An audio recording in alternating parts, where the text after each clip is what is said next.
কি করছো?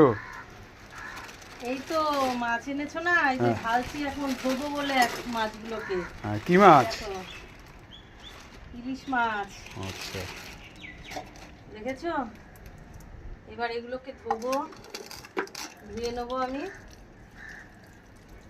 আর এই যে এইটার মধ্যে কি আছে বলো তো বন্ধুরা? কি দাঁড়াও, সারপ্রাইজ খুলি। আমিও জানি না এটার মধ্যে কি আছে, দাঁড়াও দেখাচ্ছি। আরে বাবা, চিংড়ি মাছ। বাহ, সাইজটা মোটামুটি ঠিকই তো আছে। আর কি টাটকা ফ্রেশ মাছগুলো, একটু কাছে আনো। এই যে ইলিশ মাছ, ইলিশ মাছের সাইজটাও মোটামুটি ঠিকই আছে, ভালোই আছে। হ্যাঁ, আর এই যে চিংড়ি মাছ। আজকের খাওয়াটা জমে যাবে বলো। হ্যাঁ, খুব ভালো হবে। কি দিয়ে করবে ইলিশ মাছ? আচ্ছা, ইলিশ মাছটা ভাবছি, এর আগের দিন তো ভাপা খেয়েছি, আজকে ভাবছি এটাকে পাতলা করে ঝোল করব, আলু দিয়ে, আলু বেগুন দিয়ে ঝোল করব।